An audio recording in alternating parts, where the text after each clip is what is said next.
Peace, love, and light, everyone. I hope all is well. This is your girl, Serena, and welcome back to Poetry, Publishing, and Literary Artistry.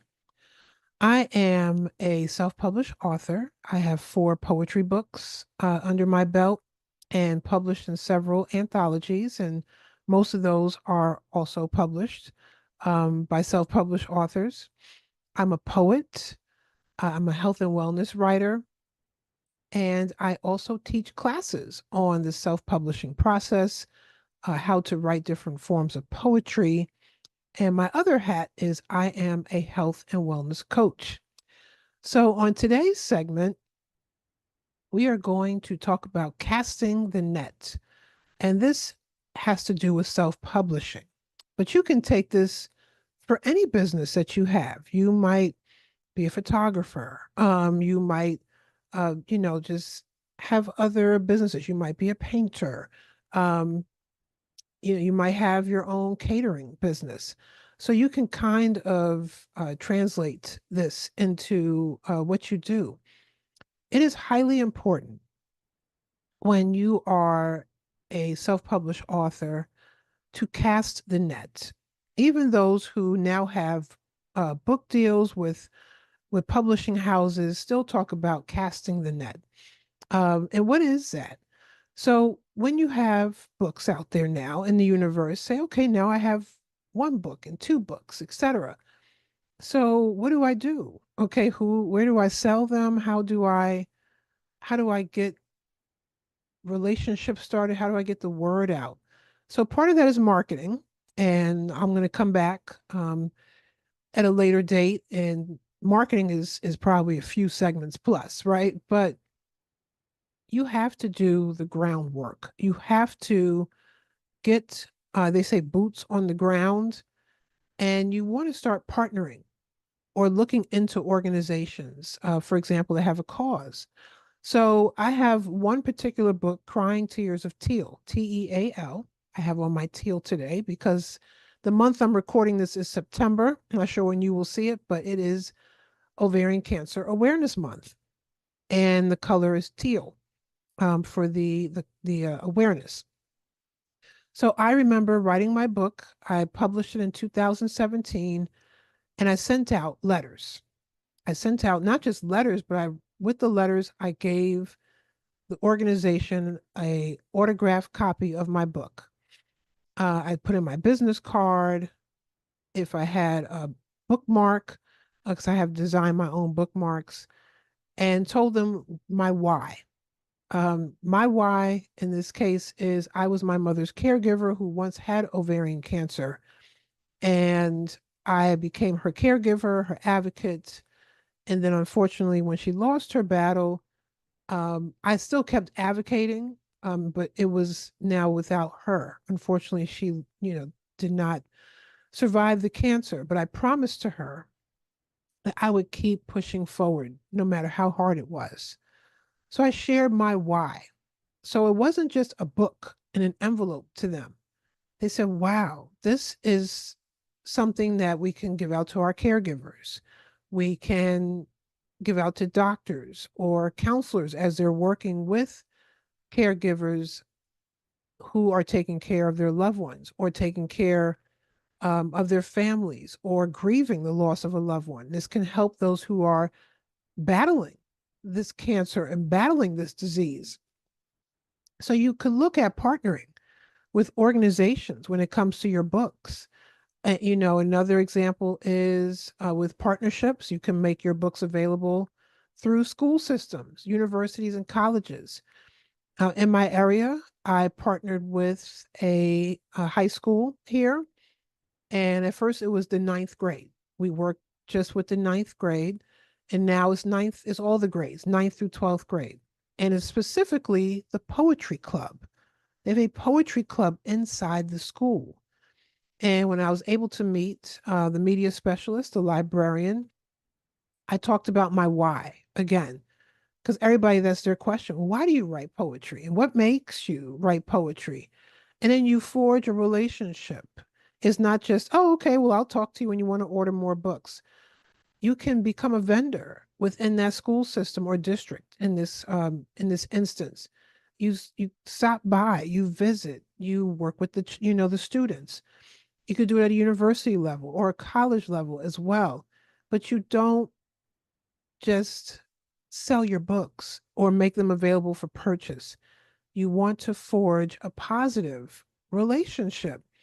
And when I first met with this high school, this was 2018. I met with them early 2018. And by that April 2018, I was at their poetry cafe for National Poetry Month.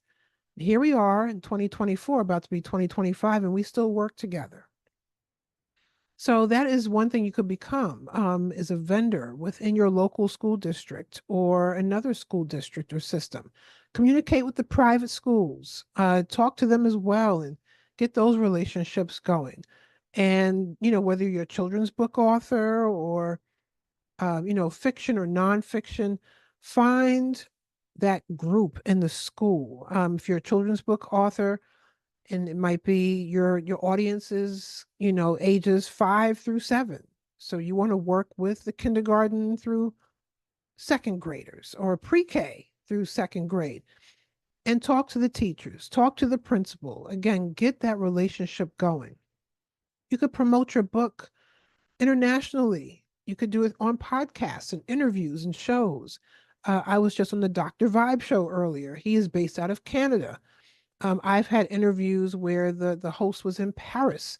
One was out in Ireland, and here I am sitting right here in the comfort of my own home. So you can become internationally known right from the comfort of your home. And again, you want to make sure it's not just a one-off. Connect with them. Check in, say, "Hey, how you doing?" And really keep the relationship going. Another idea is to have your book translated in different languages. I once had a self-publishing class, and there was a gentleman who attended, and he said that his goal, because he's Puerto Rican, he said, "I want to make sure all my books are translated properly into Spanish." And I say properly, okay, because we want your books to be able to go to whether it's Puerto Rico or Mexico or Spain, and you want them to be able to read the books in Spanish without the hiccups. We're not looking for AI to translate for you. You want to get someone who really knows the language to translate your books and to translate them properly. Explore independent bookstores nationally and locally. You want to get to know your indie bookstores. You're an indie author. Let's get to know the bookstores. Who's out there? Who's around? What events are they doing? Can I participate? The holidays are coming up here. So let's see what events they have where I can set up a table or a book signing or do an author talk or a workshop. Also, I know some authors who have made more out of their vacation than just going on vacation, and they have hosted book signings where they go. I know a good friend of mine, she went away to Jamaica and told them in advance, hey, she talked to the resort and said, I'm a self-published author, and while I'm out there, I would love to have a book signing. You think you could help me? And they helped her to do a book signing right there out of the resort. Or, another friend connected with a couple of shops in town, and she did it through the hotel. She just called. She called and found somebody to talk to, and they really made the most out of their vacation. You're going on vacation anyway to relax, right? And when you are an author like myself, you're a poet, or whether you're a fiction writer or whatever writer you are, when you're doing this, people say, "Oh, you shouldn't be working on vacation." It's not work.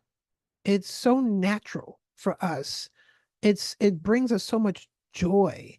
Um, it does not feel like work. And again, interviews nationally and internationally. You can go on talk shows. While you're on the vacation, is there any local podcasters there, or somewhere where you could do an interview, or while you're just home, you're not on a vacation. You could see, your local news channel to see if any of them will have a special segment on on being an author or what it takes to write, or if you write for a cause. So you want to cast that net. You don't want your books just to be on a bookshelf at a bookstore and no one knows who you are. And you want to make sure that you are watering those relationships so they can grow. All right, so that is my time for today. Cast that net. I love this picture. This is by a photographer. All my imagery that you see is by photographers on pexels.com, Pexels.com. They're free use photos, but please, please go on there, support these photographers. They're amazing, amazing photographers. Shout out to the photographers. Um, but yeah, cast the net and let's get your book out there, and let's get people to know who you are, but most importantly, forge those great relationships and just see where they will grow and go and take you. All right, so you can find me on social media under Divine Wright, all one word, DivinewRyte. Divine Wright is my spoken word stage name. It's also the name of my health and wellness coaching practice, Divine Wright Wellness. And I'm on Instagram, TikTok, Facebook. Facebook, I'm under Serena Wills, SerenaWills. You can go on my website and check out my books at serenawills.com and see what books I have available, which one talks to you, and see what events I have coming up and workshops, both virtual and in person. So I'm looking forward to seeing you at the next segment. Take good care. I hope you've learned a lot here. And if you follow me on social media, let me know how you're casting that net and building those relationships. All right, take good care of yourself and bye for now.